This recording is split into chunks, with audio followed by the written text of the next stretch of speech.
right now starting basically three guards with J.J. Barea, Antoine Wright, and Jason Kidd, Nowitzki, and Eric Dampier up front for head coach Rick Carlisle.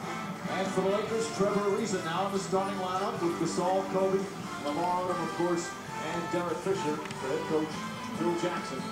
The Lakers so good here at home. They're 29-4 and overall 52-13 as we check in for the first time this afternoon with Lisa Salters. Hey, Lisa. Hey, Mike. Well, ask any one of the Mavericks players to characterize this season so far for them, and they all say the same thing. Inconsistent. Jason Terry said it's been such a disappointment. He said, because we've made it tough on ourselves by not beating the teams that we're supposed to beat.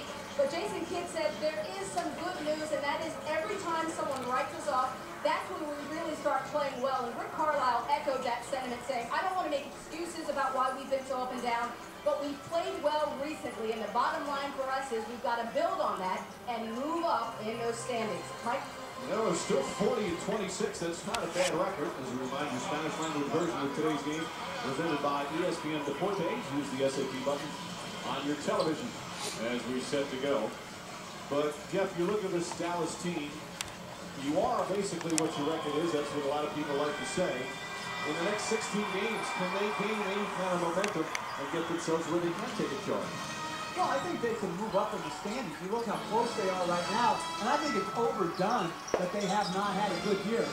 They are started out the year 2-7. They're 38-19 since then. They're playing very good basketball with some bad losses, but that goes for any team. Nice pass ahead to right, and Dallas gets on the board first. They're 16-18 on the road. They've had some good road wins, but just there are times where they haven't shown up, and that's unusual for a Mavericks team in recent years. Well, absolutely, but this is a team that consistently plays down to their competition, and Pau Gasol knocks down the jump shot.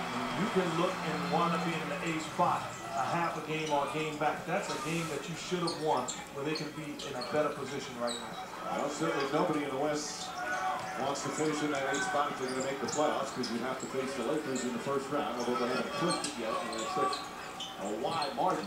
Shot clock down to 5. Kid on the drive, gets it inside the lane here, blocked by Gasol, and a 24-second violation.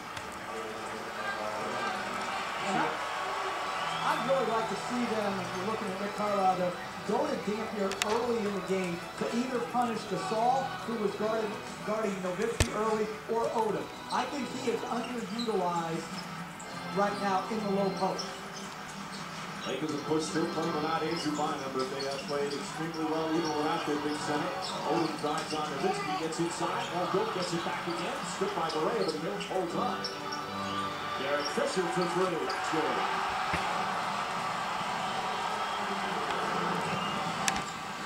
Lakers' only losses here at the Staple this year to Detroit, New Orleans, Orlando, and Charlotte.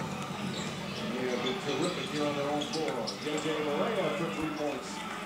And he gives them a little extra scoring punch to start the game.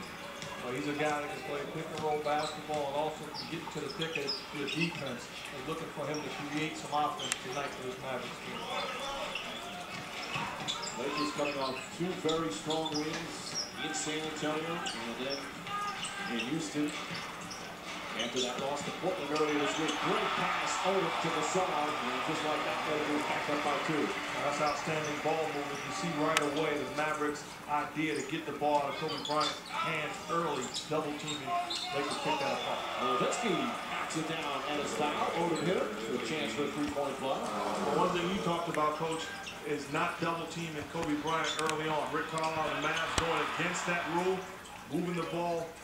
Man movement, wound up with a high percentage shot. How about Dirk on the other end? One-on-one basketball, as good as it gets. Score.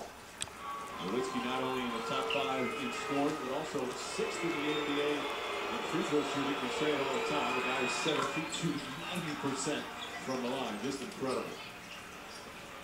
But Coach, I like your idea of not double teaming Bryant early.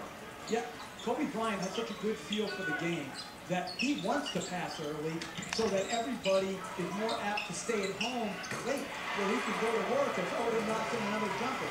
My idea would be make him shoot it early so that late when you double team, his teammates are not in a rhythm. That's one right for him there. Now they're poked away. Right now is guarding Kobe Bryant. Fisher on the drive, stripped by Barea. think they're going to call it on the floor. So the Lakers will take it out of bounds. This is the final game of a 4-game road trip for Dallas. Eddie Rush is not going to check with Matt Coleman to see if he was in the act. I think Fisher was looking to pass that ball. Yeah, but he's in the act of shooting. Absolutely. You can't guess. You can't say, I don't think he was going to shoot. Now they're going to take it out. And first of all, if you've been watching Fisher, he shoots the ball a lot. He's driving to score now. Gasol drives to score. And long foul Gasol.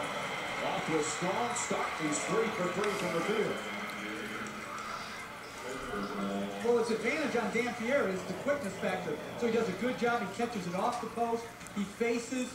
And instead of playing with the ball, quick first step, drives it left. Again, I believe that if you're Dampier, you have to make Gasol shoot jump shots. Now you said at the top, you think Gasol is the best, second best player on a good team. So that would be like, jump shots from Franklin, go Gasol a rebound. So he's right now the way he's playing ahead of some of the guys on the Celtics. No, what in my mind, he's had a better year than a guy like Garnett, who A, has been hurt, and B, has had a little bit of a drop in productivity. Gasol maybe if there is such a thing, an underrated all-star. As Nowitzki's jump shot not won't go. Rebound comes right back out to Dampier. Nowitzki's shot won't go. And rebound Odom. Odom had a recent stretch of some very subpar games. Drives inside. Back on the go, Dampier. And he's fouled by Ariza. Outlet. As Trevor Ariza picks up the first Dampier already with 5 rebounds. That shouldn't be, like, astonishing. The guy averages 7 rebounds, and he only plays 22 minutes a game. And I think one of the reasons that they're inconsistent is they don't have the size or the rebounding mentality that they had just a couple of years ago. He's still one of the better rebounding teams in terms of numbers. But now he's down as once was. Soder with another rebound for him. Fisher to Gasol. Now Gasol very aggressive, flips it up and in. He's 4 for 4. What people don't understand is Lamar Odom's ability to rebound the basketball allows Pau Gasol to run down the floor and get solid post position. Barea, nobody near him. Another 3, and he's 2 for 2 from downtown. J.J. Barea playing the most minutes he's had in his NBA career, and he's been very productive. 2-point lead for the Lakers. Ariza again in the starting lineup. Luke Walton now coming off the bench. And Ariza knocks down the 3. He has really improved his outside shot. On an inside-outside attack, Phil Jackson posting up Derek Fisher on Barea. The help comes in Ariza. Much improved jump shooter, like you said. Why would you even think of helping him? Barea a little fake. Gets it into Dampier. Shot clock at 7. Nowitzki is fouled. Nowitzki in the 2 games against the Lakers, both back in November, and both losses for Dallas, has not played exceptionally well. He had a 14-point game and a 19-point game. But he right now is, you talked about, Mark, he's on a great stretch at this point. Those aren't great numbers against the Lakers, but he's playing terrific. Well, I like the way that the Lakers are defending him. They're really forcing issues getting into him and then high hands actively in the passing. That's another 3. This time, Wright puts it in. They are 3 for 4 from downtown. And Dallas back within 2. And that was a great read by Dampier. He really couldn't catch the ball, so to tip it on target to Wright. And it's one of LA's only really glaring defensive weakness is their ability to cover the 3-point line. Ariza, once again, Trevor Ariza back-to-back 3s. The Lakers are 3 for 3 from that distance. A double teaming Kobe Bryant for no reason and then leaving guys wide open. What you're doing, you're getting those guys open. And what's going to happen is Bryant can get his at any point, so you're going to have something to deal with down the stretch. The 2 teams have combined 6 of 7 from downtown. Some hot shooting midway through the first.